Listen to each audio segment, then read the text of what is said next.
Welcome back, everyone, to Common Sense Choices, and I'm LindaToupin.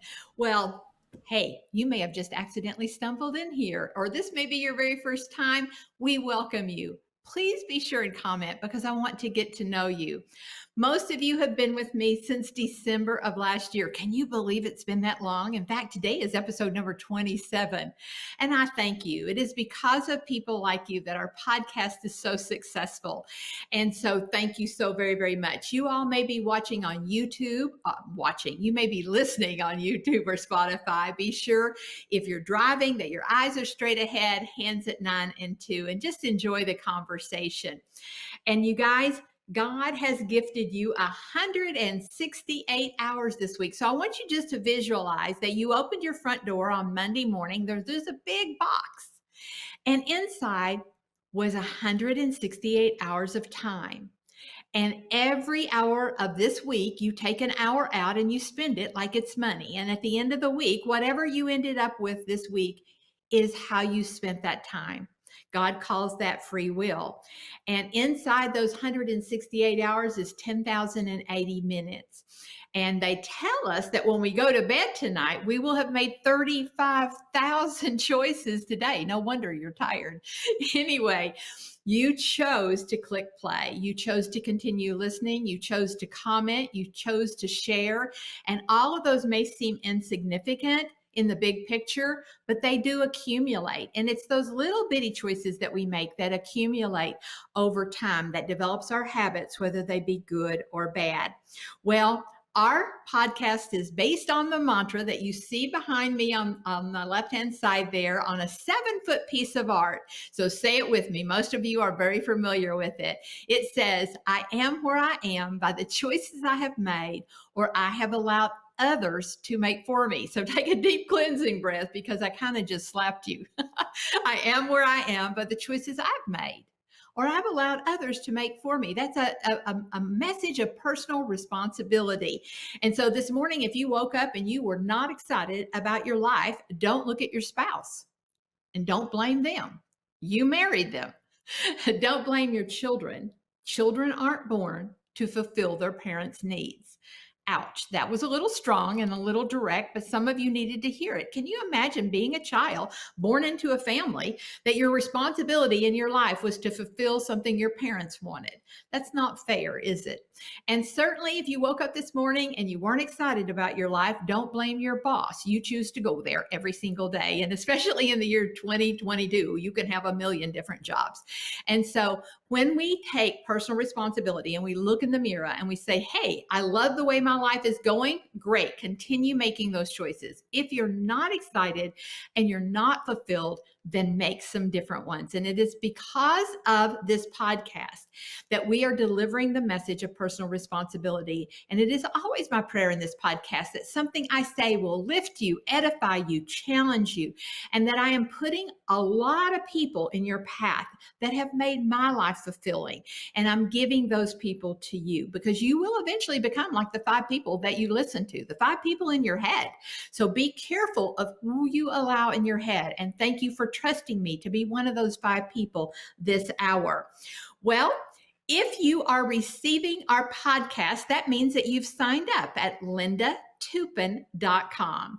So if not, head on over to my name, LindaToupin.com. And if you're on your laptop, it's in the upper right-hand corner. If you're on your phone, it's in the upper left-hand corner. Go ahead and sign up. It's a free concierge service. That just simply means that every time there's a new episode, I'll think about you.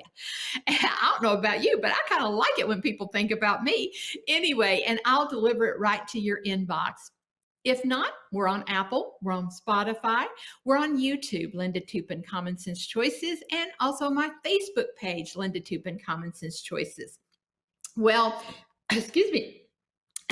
While you're over there, check out stuff I didn't know I needed. Don't you all just love it when you go in a store and you walk out with all the stuff that you didn't know you needed? Well, that's kind of what it's like to shop there because I have my mantra on a number of items. So I want you to go to your kitchen cabinet right now, open the door. Do you have a coffee mug with our mantra on it? Have you already made a list of all the people you're going to give that to for Christmas? All right. Now go to your office, maybe your classroom, your children's bedroom.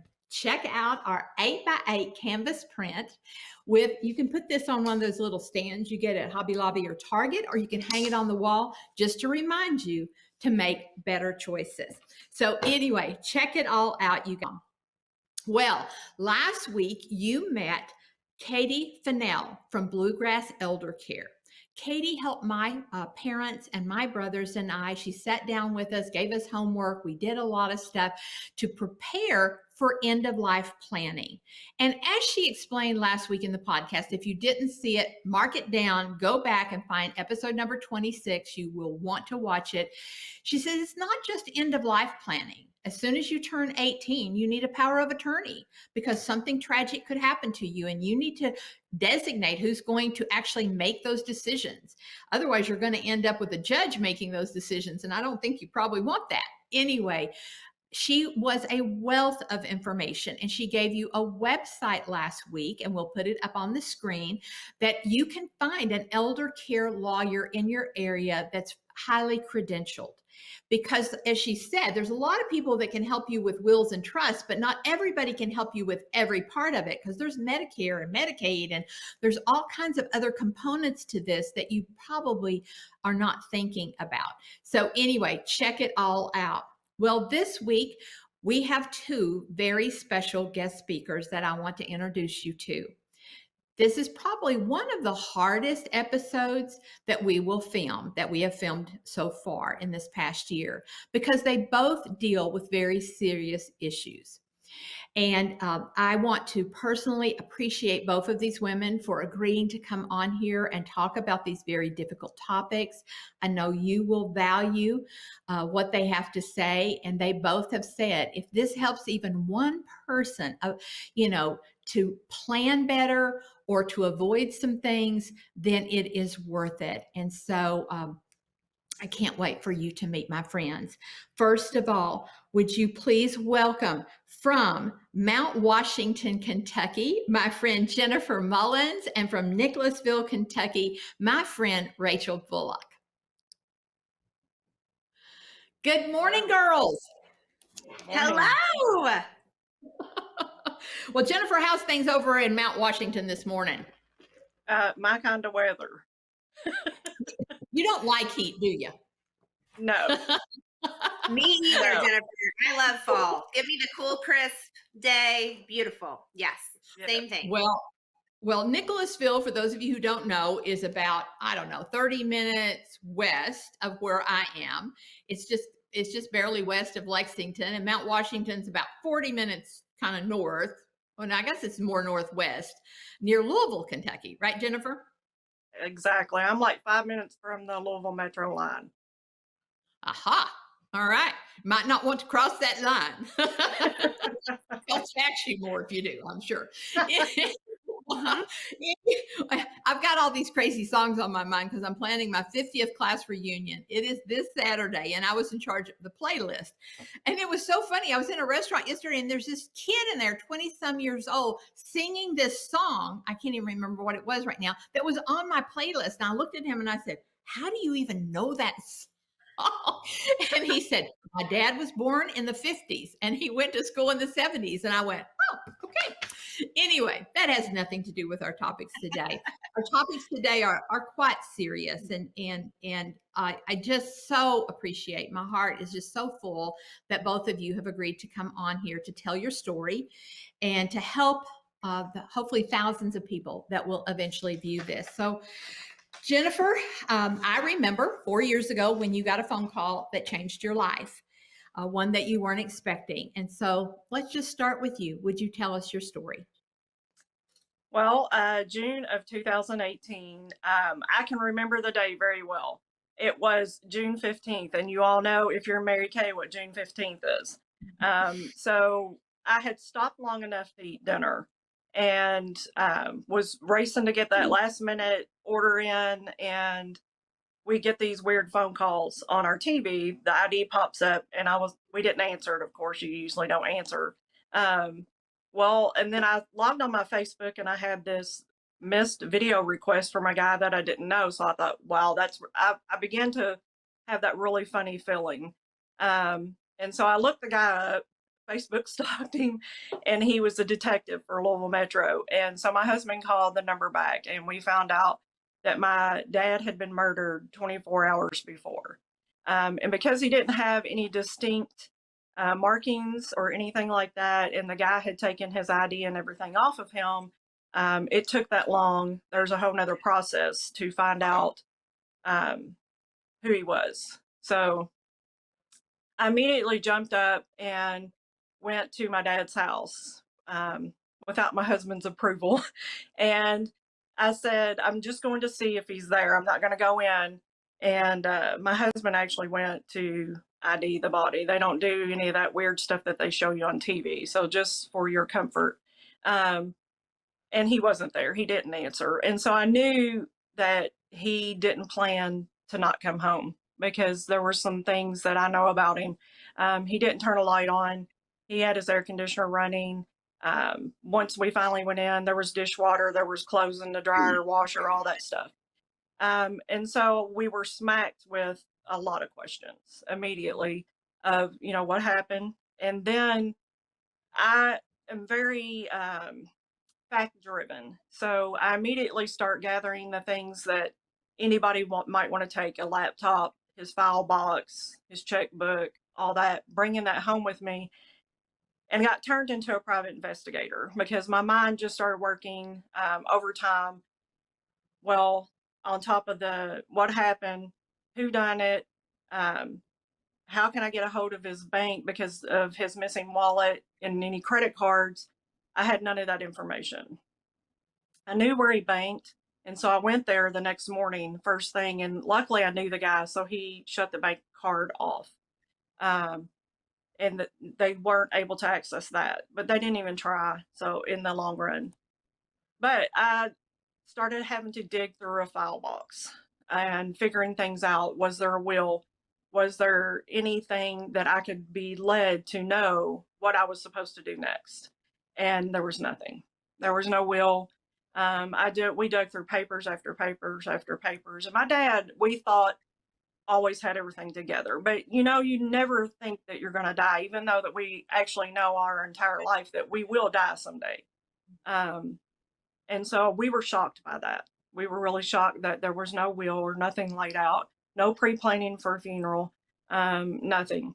So from June until probably August, I didn't file for an attorney, because when you don't have a will, you have to go through probate. He had a house, he had a car, he had, all these assets.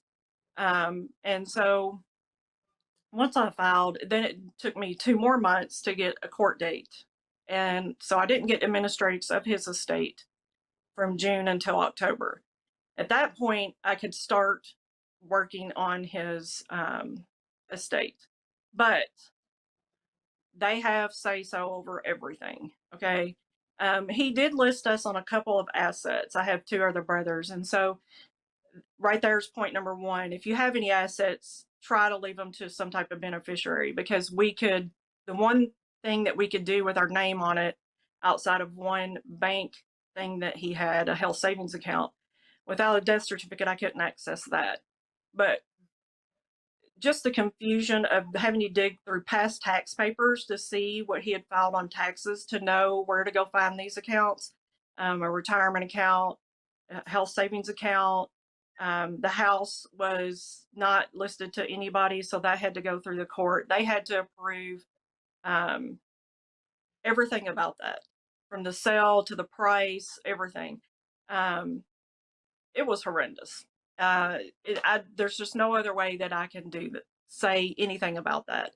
I had made a will, and I do remember having a conversation with him, asking him about a will. And something about that era, most people don't want to talk about it. They just don't want to discuss with you details. And I don't know what the frame of thought was, but he didn't have one. I did. And so I had made one because I had a conversation with somebody, and that's what led me to make one and get exactly what Katie was talking about, the power of attorney over my children when they turned 18, was because somebody had shared that with me.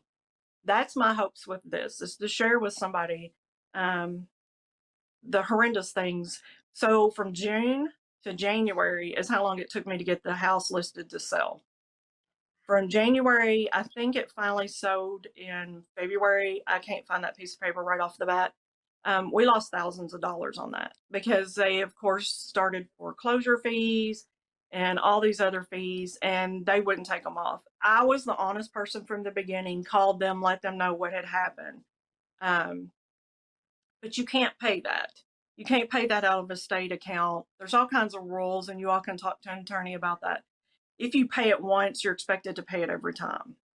I called the car people and explained to them what had happened, and they had threatened with repossession of the car, which I think is hilarious, and I quite told them so, because it's still to this day in evidence at a garage in Louisville. So I said, please call me. This is comedy. Like, if I can laugh about something, I will. But please call me because I'm bringing a chair and popcorn and I want to watch you all go in there and repossess this car, right? But eventually that got settled. Thankful that he had car insurance, but it was just all the little stuff that goes along with it. Having to get a grave plot, which was given by family. Thankful for that. Just one step after another of having to make a decision when you're already trying to deal with an untimely death. And on top of that, something that was totally unexpected in death. Oh, I'm tired just listening. I mean, because everybody who's lived 5 minutes knows that when you're dealing with anything legal or anything with the government, something that should be simple gets really, really complicated, and there's all these, hoops that you have to jump through. And and I watched from a distance, and I knew what you were doing to some degree, but I don't think anyone could possibly imagine the number of hours, days. We talked about 168 hours in a week. How many thousands of hours of your life you spent dealing with this? Yeah, it's a lot of time. And when you have to make a court date for every single thing that you do, I took that on because my brothers were, one was working, one was into something else, and I had to plan my life around that. That's what happens when something like this happens. Your life gets shifted in another direction, and you can't necessarily control that because you've now been in charge of something that you didn't ask for, if you want to put it that way. Wow. Okay. Well, thank you. Thank you, Jennifer. And we'll come back. And I know that you're going to talk to the audience about specific things you learned that they can do right now to prevent this from happening. Rachael, a totally different situation. You got some bad news about 4 years ago, I think, or 2 years ago. My apologies. So, Rachael, will you tell us your story? Yes, I would.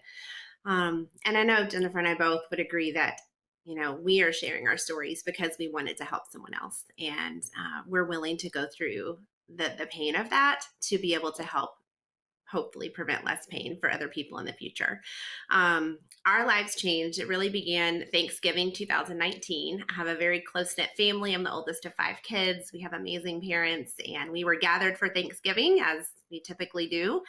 And my mom and dad are both very healthy, very active. My mom has swam competitively her whole life. She held state records in her 50s and 60s. My parents were cyclists, and that's what they did for fun, was go on bike trips. And so that has been just the routine in our family, is just being very active and being health conscious. My dad is a family practice physician. My mom stayed home with the kids, raised us 5 kids. And then once everyone was out of the house, she followed her dreams of being an entrepreneur, and we started a multi-generational family business. And so Thanksgiving 2019, my mom took a bite of cake and choked really in a strange way. And we all kind of just thought that was really odd, as it was a different way of she'd ever choked before. And we noticed in the few weeks after that, she developed just a slight lisp while she was talking. And of course, it was the holidays, and so we just kind of dismissed it. And then that January, when it still was there, she decided to look into getting some medical attention and seeing if there was something going on. And so that ensued in 3 months of medical tests and all different specialists that she saw, and things were ruled out. It wasn't a stroke. It wasn't a brain tumor. It wasn't all these things that we felt were a good news. But the last week of March, her last stop was at a neurologist, and he did some tests, and it was literally a couple days after COVID had hit. And so they were able to still go to the appointment, but she talked about that there was no one there. Like, they were only one of the only people that they still had the appointment that day. And he did some tests and came back and said the words to my parents that he was pretty confident that she had ALS. It's also known as Lou Gehrig's disease. And it is a 100% fatal disease. It is where the nerves in your body and your nerves to your muscles just die. And there is no treatment. There is no cure. It is a gradual process. She went the next week to an ALS specialist because they recommended having a second appointment for confirmation of the diagnosis. When they went for the appointment, because it was COVID, it was at the University of Kentucky, my dad was not allowed to go with her. And so he had to sit in the waiting room and be on the phone. He and I actually were on the phone together, listening on speakerphone while my mom met with ALS specialist and received confirmation of that diagnosis. And so that separation added another level of difficulty to this journey. My mom was diagnosed with something called bulbar ALS, which is a specific type that only occurs in about 25% of the cases. It means it's a much more aggressive and advances quicker. Because in a bulbar ALS, the nerves that it is affected first are speaking, swallowing, and breathing. So it starts here. For most other ALS diagnoses, it begins in a limb onset, which means there's paralysis of arms and legs. And then at the end, it affects the diaphragm muscles in the lungs. But her type started there. And so as we did research and dug in, we had some experience with ALS through a few family friends. Of course, my dad was a physician, but not a lot of detailed information on it. And I think that one of the things that we did in that first, I remember the phone call when they called and told me from the neurologist that they were pretty sure that was the diagnosis.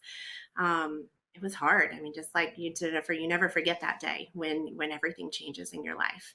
And because of COVID, we gathered on Zoom as a family to process the news together from my siblings and their spouses. And there was comfort in that. Because it was the early days of COVID, we didn't gather in person. And that was really challenging. It was hard to not be able to go give them a hug and be with them. And after a few weeks of that, my parents said, forget COVID, we are going to be together. We need to hug each other because we were close. And so we had family gatherings when we could with our immediate family, and we knew the progression. My mom was given usually the average lifespan from the onset of symptoms is just over 2 years for the type that she has. So that was from Thanksgiving 2019, she shouldn't still be here, and she is. And so it has been a journey. ALS is something that's a gradual loss. And so we knew she would lose the ability to speak. She would lose the ability to eat and drink. She would eventually have trouble breathing. She would eventually lead to paralysis. And so knowing that journey, and I have watched her have to grieve every little thing, every loss, grieve being able to take hikes outside, to ride her bike, to swim, not to mention, of course, eating and drinking. And so it has been a challenging journey, but it has brought us closer as a family. It's created space for us to have conversations. I asked my mom what some of the things that she would share with you all today. And so I do have some things. And one of the things that she said is really encouraging families to press into the discomfort of the hard conversations. I remember we had family meetings with all of us together when we could in person and discussed, what her wishes were, what the future was going to look like, what she wanted, what she didn't want. One of those family meetings that we all were in tears, of course. We passed around a box of Kleenex and then realized that the Kleenex was actually a type that had Vicks Vapor Rub in it, which I do not recommend dabbing on your eyes. And all of us were like having burning in our eyes. So she said, be sure to tell them when they have family gatherings, have Kleenex, but not the ones with Vicks in them. That's not good. And so it has been a journey of walking through those steps and those pieces. And she had to make decisions whether she was going to get a feeding tube or not, whether she was going to use a ventilator or not, or have a tracheostomy or not. And, so those are individual personal decisions. Walking through this with COVID was especially hard because there were no support groups. There were no specialists that she could go see. Everything was shut down. One of her goals was she wanted to be a part of a clinical trial, because with ALS, the crazy thing is, after 150 years of knowing about this disease, there is still no cure. It is still 100% fatal, and there are only 2 medications on the market to even help treat it, to maybe extend life a few months. And there's lots of reasons for all of that. But she wanted to be in a clinical trial because she said, I know it may not help me, but I want to help this disease for the future. And so all the clinical trials were shut down. Everything was closed for months. And so that added an extra level of challenge to it. She was eventually, about 6 months, it was about 8 months later after diagnosis, been able to be part of a clinical trial, and walking through that, and was able to participate in that for a little over a year. And, she reached out and found a community online, because there weren't support groups. And so I think that's definitely something, when you get a terminal illness diagnosis like this, look for other people that are walking a similar path, because you do your own research and reach out to other people that you can share ideas and things that have worked for you. And so that has been helpful. She would come into her doctor's appointment with tips that she's learned from other ALS patients that worked. And she was teaching the doctors things that have been beneficial for her in her journey. And so most importantly, it has just brought us closer, because it's created conversations, and we're willing to have the hard conversations and to allow each person to grieve in their own way and through their own journey. And even she has 13 grandchildren, ranging from 2 to 23. And so even for the little kids to be around, watching her get fed through a feeding tube, watching her have a tracheostomy, she just had that done last month, and be hooked up to a ventilator and be in a wheelchair. It's been an educational opportunity. And, kids are so resilient, but, she's still their grandma, and we're grateful for those things that we've gotten to do together. We've been very intentional about taking family photos. I have a family member, a sister who's a professional photographer. And so y'all, if you haven't had family photos done, don't wait for a terminal diagnosis. Get professional family photos done on a regular basis, and especially get one-on-one pictures with you and a grandparent, because that's important too. And so a lot of little things like that we'll talk more about that have been helpful for us in our journey. Wow. I'm like, I almost reached for the tissue that probably had vapor rub in it. I love it that your mom thought of that for today's thing. She's practical, very practical. You would love her, yes. I would love your mama. I'm real practical. I know Jennifer's real practical. It's just like, let's figure this out. I loved your statement where you said, press into the discomfort of a hard conversation with your family. I think we're going to make that into a graphic for sure. Mm-hmm. That's my mom's quote. Give her credit. She said that perfectly. I will give your mom the credit for the quote. Jennifer, let's get down to the practical of here's my list, and everybody should have a notebook right now and start making these hard conversations or making these things. These are real life things that's going to happen to you, most likely. And maybe not in the same set of circumstances, but the decisions are always going to end up the same. So Jennifer, let's start with you. My ink pen is ready. I wrote that down as well when Rachael said that, because when we made our will, our oldest son probably was, 24, 25. And the last thing they want to hear from you is, here's my will, put it somewhere safe, and this is what you need to do if something happens. But we had that conversation. So that's the first step, is you have to have a conversation. And I know even as kids who are adults who are talking to their adult parents, and their parents don't want to make that decision. One conversation I have with my mom is, she will say, she's my last person that I have to really press on this. So pray about that. But anyway, is it in writing? because she'll say, well, I want this or I want that. And she'll say, well, no. And I'll say, well, then I'll do what I want to do because you don't have it in writing. So it's having those conversations, even with your kids. Your kids don't want to talk about, getting a power of attorney for themselves should something happen to them. And I don't think that they think that something's gonna happen to them either. But it helps you as a parent, just rest assured that you're doing what they really want instead of during the moment of grief having to dig and figure out in your own head what you think your kid wants. I mean, some kids want organs donated, for instance, some kids don't. It's their call, but unless they have that written down, it's not going to happen. It also helps alleviate sibling rivalry, is the best way I can put it, because what's written down is what's written down. That's what your parents wish. And I think it helps you honor their wishes. You might not be what you want, but it's what they wanted. Listing beneficiaries on everything. Like I said, the things that our names were on, I could walk in once I got that death certificate, once I had that administrative paper and say, this is me, here I am, that is mine. So we didn't have to list that as part of the estate in probate.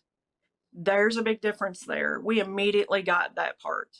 And because of they get 6 months. Any person that you owe money to has 6 months to send to your attorney or the court that they're putting a lien on whatever estate you had. So we had to wait 6 more months. It took me over a year to wrap this up.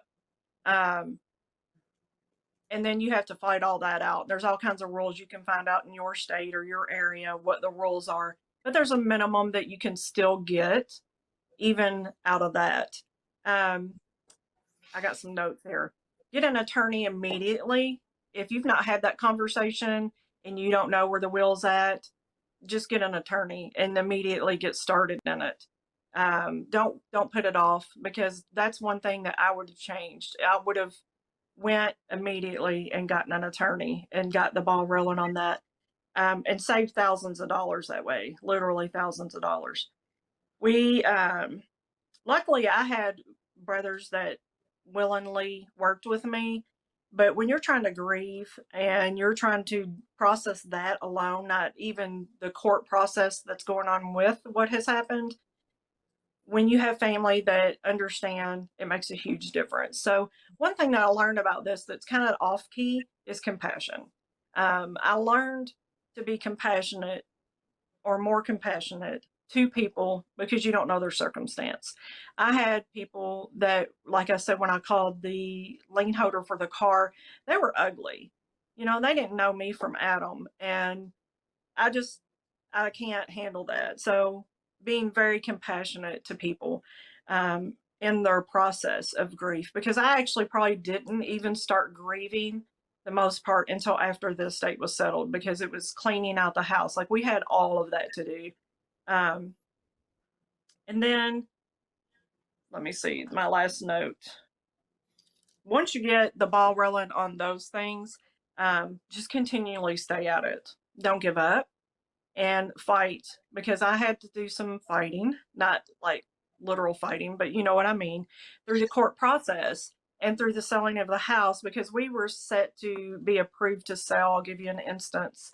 On the day I was due in court, and they came back and said the sellers, it approved for 1,000 less, and the sellers, and I was like, I'm not going in there with a different number.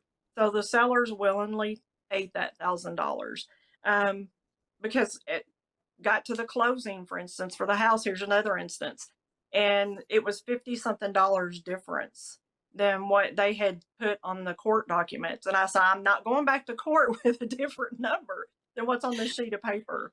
So it's just standing your ground in those things, because you can get overwhelmed and feel like you're fighting a battle that you're going to lose. But if I could honor my father in no better way, and if he could come back and tell you, that's the one thing that I think that he would say, I wish I would have done that, because you're saving your family a whole lot of heartache. Wow. I found one of your comments curious because I know when you did your timeline of like when you found out, and then it was like, I want to say it was 2 or 3 months later that you got the attorney, if I remember the timeline. And then you said, I would have gotten an attorney immediately because it would have saved me so much money. You didn't say time, you said money. Right. Right. And I think Well, a lot. money is time, and time is money. And I would have possibly gotten the estate settled even 3 to 4 months earlier, versus waiting and, prolonging that, just because I called a couple attorneys to see if he had possibly left a will with them. And that's the hard part. When you don't tell somebody where it's at, that's another tip. Somebody needs to know where your information is at. And I prefer 2 to 3 people, because if your children are dealing with something, maybe your brother or your uncle or your mom or dad or somebody else should also be holding some copies of that, just so they can immediately step in and start helping. Wow, that's really interesting. And then one thing, and I don't know, Rachael, that you would even put this on your list, but I work with a financial planner and we meet every 6 months. And one of the things I always have to have with him, because he helped me set up my trust, is I have to have my passcodes written down. And you know how often we change passcodes? We have to have our passcodes written down and we have to keep it current so that people can get into our accounts. And it's not just bank. I mean, you've got Facebook, you've got all these accounts. I mean, needless to say, you know what I'm talking about. But that's another thing to put on the list of who has the passcodes to all your stuff. I didn't even think about that. He had written in this little book, I call it the little black book, and there was passwords everywhere. And so I was trying to figure out which password went to what. And, that's crazy. And so a list of accounts of everything that you have, so that they can start immediately closing them if that's what's needed, or, whatever. But you're right, Linda, not just passcodes, but they need phone numbers to be able to call and say, I need you to close this credit card, or whatever it is. And that changes quite often. I do have a question. The third thing that you talked about is that your creditors have 6 months before they can put a lien on your holdings. Is that what you said? No, they have up to 6 months. You're in probate for a minimum of 6 months. So they have that whole entire 6 months to submit something to court, because it's almost like we are identified by our number, right? So our social security number, it's almost like an alert goes out when that social security number is entered as someone has passed away. That creditor or whoever it is has 6 months from that date to submit something saying that you owed them money. At that 6-month mark, that's only creditors that are allowed to file against your estate. If somebody comes in after, it's too late. Okay. But I had to wait that 6 months minimum just to even talk about closing. Wow. Well, that is very, very interesting. Okay. Thank you, Jennifer. You're welcome. I'm sure with your mom's advance notice of all of this and the 100% chance that she would not recover, that she began making plans, or did she already have plans? Can you share with us your tips? So she had some things in place, but we definitely didn't all have all of that information. And so there is an app that we've used with my parents called Keeper, that basically, and there's thousands of different ones out there, but you keep all your passwords in there. And then I just need the one password to log into that, and I can access all their passwords. So there's things like that out there. Probably something Curtis could help suggest one too, but having one place that you can kind of securely have all your passwords to all the different things, and putting that in there is really important and helpful, and just knowing my parents did have a will, they did have power of attorney, they did have those pieces in place. But my dad did not have long-term care insurance on my mom, nor life insurance. He had it on him, but not her. And so, just those small things that, you don't think you'll need, but you end up needing. And so, for my mom, one of the big things was knowing she was going to lose her ability to speak. And so we wanted to preserve her voice. And so, this is a time that, number one, I'm grateful for technology, because she was able to go through a process of something called voice banking, where she spent hours and hours and hours recording her voice. And then the computer basically created a computer synthesized version of her voice. And so now when she types into a tablet, it speaks and it sounds kind of like her, but it's a computer version of that. And so, there's resources like that out there. They're available. There is nonprofit organizations that will cover the cost of that.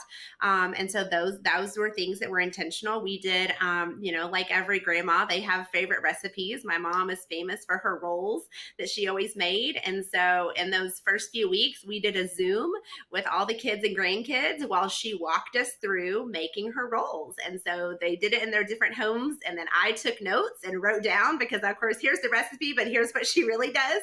And so, I took detailed notes of that. And so we have that recording and we have those notes of those things. There's another organization that was really beneficial to us called Memories Live. It's memorieslive.org, and it's a lady named Carrie Glass, and she specifically works with people who receive a terminal diagnosis to help them create a video that preserves their memories. And it's free of cost to the family, 100%. And so we collected pictures. She gave us a list of questions. We did a recording. That was at a time that my mom you couldn't understand her very well. And so the recording is she and I together, her kind of telling a story and me saying that as well. And then she put it to me, this lady put it to music. And so we have this beautiful recording that we can use anytime in the future. And so that was something that was a gift and a blessing. And so being able to preserve her voice while we could, Mom and I recorded a video in those first couple weeks of walking through that process. My parents did a podcast with their pastor of kind of walking through what that sounded like for them. And so we have those recordings, which now that she's not able to speak, are really special. And I'm grateful that we took the time to do those things. And so, don't wait for a diagnosis to record videos of. My mom was the keeper of all the family stories. She knew the grandparents, the great grandparents of both sides. And so we recorded that, we took time to record that and put it in a Google Drive that we can have access to. I found that I would just have my phone with me anytime we were having a conversation and just put record, because she would just launch into telling a story. And so putting those in a Google Drive that we can all share as a family. I'm so grateful that we have those. One of the practical things that we did is go through all of her jewelry. My mom had, her jewelry. She had my grandmother's, my great grandmother's, both sides, and some things she didn't know what was real and what was. And so, we would go through things at a time. I took them to a local jeweler that could tell me, okay, this is real, this is not. We got appraisals done on the different pieces that were real. And so then she could add them to her insurance, which they hadn't done before. But then also she can kind of divide up who's going to get what jewelry pieces. And then they have an appraisal to go with it so that they can add it to their insurance when that happens. And so, but the stories. And so I literally would write the story of this necklace and who gave it to her and when. And so just, categorizing those things. We've started going through furniture in the house. She has lots of antique furniture and pieces and that are important, and, take a picture of it and then write out what she says the story of that is, where it came from. And so that you're not having to do what Jennifer did of having to go through everything in the aftermath of grief and really not knowing what's special, what's important, what came from who. We did a family weekend with just all of the adult children and spouses. And we literally took all the big plastic bins of pictures of 40 years of pictures and went through them and learned stories and categorized them and separated them out. And it was fun. It was special. It was a time to relive memories, and grateful that we did that, because we would have just had to go through those later. At some time you have to kind of go through those things, and so being able to do it with the person was really helpful. My mom also was someone, as soon as she got the diagnosis, knowing that she was going to lose eventually the ability to walk and move. And she said, I've always wanted to take tap dance lessons. And so in the middle of COVID, we had Zoom tap dance lessons with all the girls in the family, and we got tap shoes and we learned to tap dance together. My mom always wanted to learn to play the cello. So she said, okay, I'm going to learn to play cello. And so she did Zoom lessons with her niece that is a cello player, and rented a cello for several months and played cello, which of course, now she wouldn't have the ability to do those things. And so she said, just don't wait until you can't or don't get to. And, we were also blessed to be able to take a bucket list trip. We asked my mom, if you could go anywhere in the world, where would you want to go? And she said, I've always wanted to see the Northern Lights in Alaska. And so we were able to reach out to an organization called the Gleason Foundation, who was started by an NFL player who has ALS. And they have a fund to fund bucket list trips for those with ALS. And so because of COVID and no one traveled for 2 years, they had extra funds in their travel account. And so last September, we got to take all 5 adult children and their spouses and go spend a week in Alaska and have the trip of a lifetime. And we had one night that was clear enough for us to see the Northern Lights, and God answered the prayer. And it was a beautiful, spectacular evening that she got to see the Aurora Borealis. And so the pictures and the memories of that. And so I'm grateful for organizations that make those things possible for families like this that are going through those things. So I would also encourage people really to journal through this process. You as individuals, it's helped me to go back and look at what I wrote in a journal that first night and those first few weeks, and to see the way that God put people in my path, or He gave me a scripture that brought comfort. And it's good to be able to look back on those things. And you may not think about it. And I'm not a person that journals all the time every day, but that's been really helpful. And for my mom as well. She started a Caring Bridge site where she could share, and it was a way for us to put that out there to encourage the journey. And that was something my parents at the beginning said, we want to intentionally walk this publicly. Some people that get a diagnosis like this want to be very private and keep it personal. And of course, that's totally their choice and decision. And so, but my mom said, no, we want to walk this out front. We want to be open and honest. We are not going to hide our grief, our emotion, the rawness of that, even from our children and grandchildren. My mom had a close friend that she walked with through a journey of cancer. And that person held firmly that she was going to be healed and she wasn't going to die. And so in that process, she never ever talked about her death and never talked about her passing. And when she did pass, it was really hard for her family because she did not prepare them. And so my mom said, I want to, at the same space, prepare you for when I'm going to be gone. But also I will hold space and believe and pray and ask God to heal me and believe that He could. But I will hold both of those at the same time. And I'm grateful. I'm grateful my parents have been willing to be vulnerable with us, to walk through this journey, to allow us to share with one another, to not hide our tears, to not hide the pain, and to put that out there. And that's what my mom said. She said, I want people, this to be able, the good to come from this, as that it helps other people when in situations like this. So those are some of the, I would say, practical things. I go with them to doctor's appointments so I can take notes.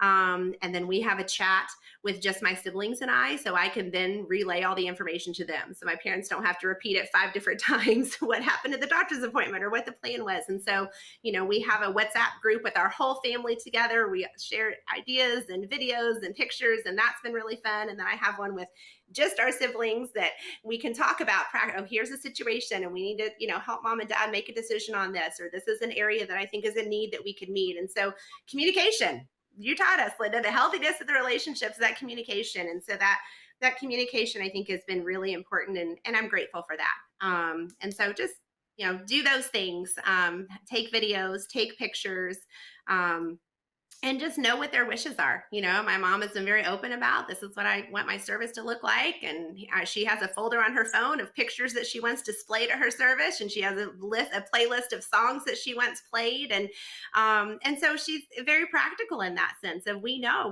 what she wants. We've had the conversation about organ donation and what kind of burial. And she went and picked out, area in the family plot. And so it's practical things, but it's so much easier to do that when you're not in the freshness of grief, of having to meet with a funeral home and pick out a casket and pick out a plot and having to do all those things when there's 1,000 other things that you're dealing with and the greed is at its height. It is really a gift to your family to do those things ahead of time. And then, like you said, Jennifer, there's no doubt about what they want. This is what she wants, and we don't have to question that. And there's peace that comes from that too. Wow. Well, I think that you and your mom me and your mom are very much alike. And knowing Jennifer, I think Jennifer is very much like your mom as well. It's just like, okay, well, this is what's going to happen. So let's just make it happen here. I do have a couple of questions. You had mentioned that your family did not have long-term insurance, but yet now she's got daily care. Do you care to walk us through, was there organizations that helped you, or was that a Medicare, Medicaid situation, or what? No, there really is not any kind of coverage out there for that care. My mom was 64 when she was diagnosed. And so she turned 65 shortly after. So she was able to go on Medicare, which is great. But that does not cover the cost of like in-home help. And so, we had friends that did some, and now we have a paid person, and we'll eventually need 24-hour care. My dad is retired, and so he's her primary caregiver, and then those of us live locally can take turns going over there. But even with, they have Medicare and they have a secondary insurance plan, just in their medications alone, it's tens of thousands of dollars a year, not to mention the other expenses. So they renovated their bathroom and made it handicap accessible, and we put in an elevator in their house, and so that she could, because her master bedroom was on the second floor. And so making the decision to not try to do a move and just make this house livable for where she was at. Well, I know that when Katie was on last week, we ventured into the whole 5-year look ahead plan that people have to be aware of, that if Medicaid or Medicare, I get those words mixed up, but they'll come after every asset that you have and they'll take it. And these are really important issues. And again, it's ahead planning. One other thing, Rachael, when this call is over, if you will please send me a list of all of the organizations that you mentioned, we will include it in the text that goes out with this podcast. And also, if you would type out the name of some of the apps that have been very helpful to you. I wrote those down, but I'd like to put them in the text part. Jennifer, your thoughts on what Rachael just said? I'm jealous. No, honestly, all good information, because when you think about the day to day, and when she was talking about pictures, and when you're wanting to take people's pictures, you're like, oh, I don't want to take my pic, just in the moment, not even professional. Right. Pictures are so important. They just really are. And I think about that with my little dude now, and how many pictures I take every day, and how important that is for the future. And just all the planning that she's got to do with her mom, and that her mom's got to be a part of, because I think about, that one glass you always drank out of when you were at mom and dad's house, and now where is it? And that's a sentimental thing. It might not mean or actually be worth anything, but to you, it was worth a lot. And if that stuff's all taken care of ahead of time, it would be so much easier. So kudos to you, Rachael. I really, it lightens my heart to hear what you all have done for your mom and with your mom. So if I could get that back, I would love it. But I wouldn't wish him back here for nothing. Well, you guys, I'm sure my audience is just been full of emotion, full of tears, and just writing furiously of like realizing. I think this has been kind of a big wake up call. I would call this podcast a wake up call for everyone.